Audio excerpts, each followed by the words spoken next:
السلام علیکم ورحمۃ اللہ۔ بسم اللہ الرحمن الرحیم۔ عنوان: حق کی راہ۔ امام حسین کا سفر کربلا، مدینہ منورہ، جہاں رسول اللہ صلی اللہ علیہ وسلم کا روضہ مبارک ہے، وہی پاک شہر جہاں امام حسین کی پرورش ہوئی۔ آپ بچپن ہی سے علم، حلم، عبادت اور صداقت کی مثال تھے۔ آپ کے دل میں دین محمدی صلی اللہ علیہ وسلم کی روشنی پوری طرح روشن تھی، اور آپ جانتے تھے کہ وہ دین اب خطرے میں ہے۔ یزید کی بیعت کا مطالبہ جب یزید بن معاویہ نے خلافت سنبھالی، اس کا طرز حکومت اسلامی اقدار سے ہٹ کر تھا۔ اس نے شراب نوشی، ظلم و جور، فسق و فجور اور جبر کے ذریعے اقتدار چلانے کا طریقہ اپنایا۔ ایسے میں جب اس نے امام حسین سے بیعت کا مطالبہ کیا تو یہ دراصل حق اور باطل کے درمیان ایک فیصلہ کن لمحہ تھا۔ امام حسین نے فرمایا، یزید جیسے شخص کی بیعت کرنا میرے لیے ممکن نہیں، کیونکہ میں دین اسلام کی حفاظت کے لیے پیدا کیا گیا ہوں۔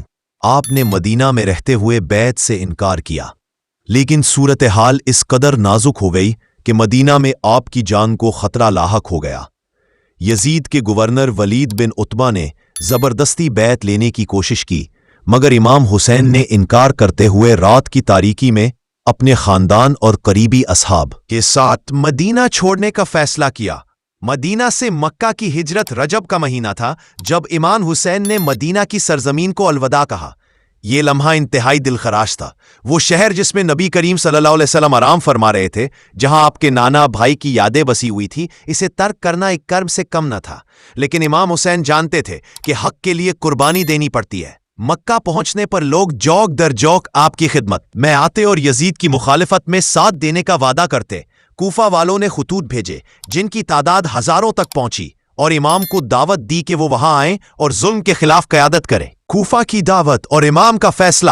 کوفہ والوں کے خطوط اور نمائندوں نے امام حسین کو قائل کیا کہ اہل کوفہ آپ کے منتظر ہے۔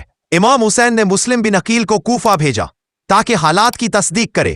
مسلم کو کوفہ میں ہزاروں افراد نے بیعت کی اور انہوں نے امام حسین کو وہاں آنے کی دعوت دی، لیکن جلد ہی کوفہ کی فضا بدل گئی۔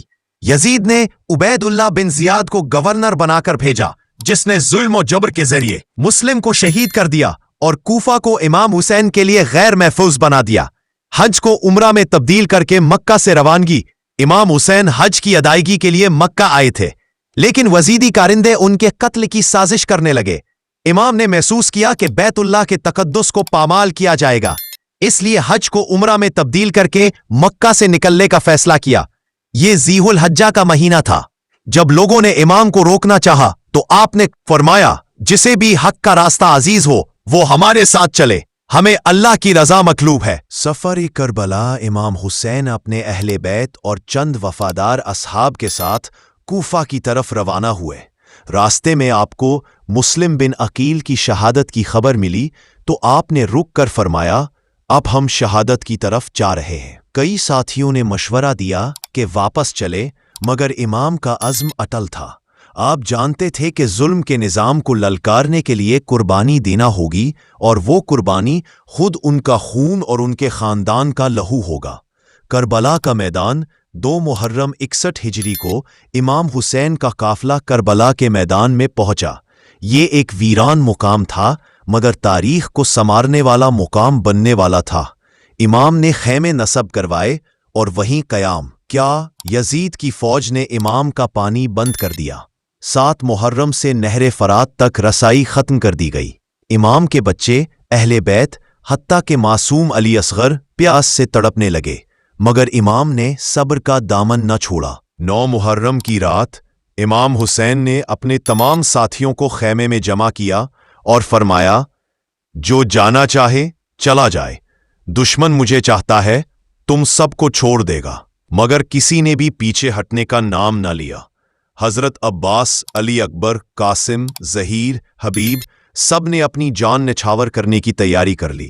اس رات امام نے عبادت میں گزاری، اللہ کے حضور جھک کر عرض کیا، اے رب، تو میرا معبود ہے، توکل ہے، اور میں تجھ سے راضی ہوں۔ دن عاشور اور قربانی کا عظیم منظر۔ 10 محرم کی صبح امام حسین نے نماز فجر ادا کی، خیموں کو آگے پیچھے کیا اور اصحاب کو میدان میں جانے کی اجازت دی۔ ایک ایک کر کے جانساروں نے قربانی دی۔ حضرت علی اکبر نے جنگ کی، قاسم نے بہادری دکھائی اور حضرت عباس نے وفاداری کی نئی تاریخ لکھی۔ آخر کار امام حسین خود میدان میں اترے۔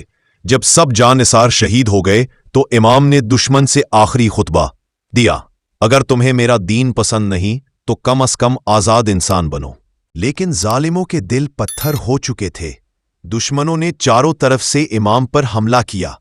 ظالم شمر نے ناپاک ہاتھوں سے امام کا سر قلم کیا۔ پیغام کربلا، کربلا صرف ایک مارکا نہیں تھا، یہ قیامت تک کے لیے ایک درس تھا۔ امام حسین نے ظلم کے سامنے سر نہ جھکا کر یہ ثابت کیا کہ حق کی راہ پر چلنے والے کم ہو مگر وہی تاریخ بدلتے ہیں۔ آپ نے اپنی قربانی سے اسلام کے خالص پیغام کو بچا لیا۔ یزید تخت پر بیٹھا مگر لوگوں کے دلوں سے نکل گیا۔ امام حسین کٹ گئے مگر دلوں میں بس گئے۔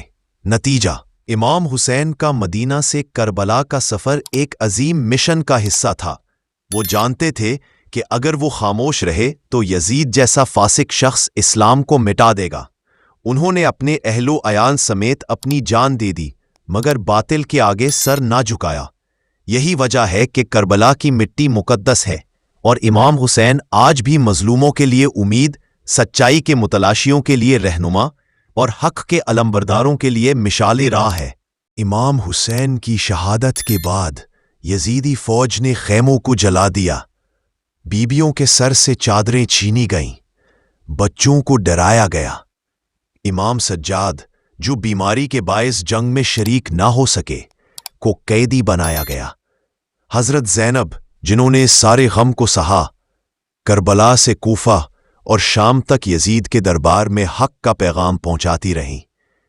پیغام کربلا، کربلا کی جنگ صرف تلوار کی جنگ نہ تھی، یہ ضمیر کی بیداری، سچائی کی سربلندی اور باطل کے خلاف اعلان تھا۔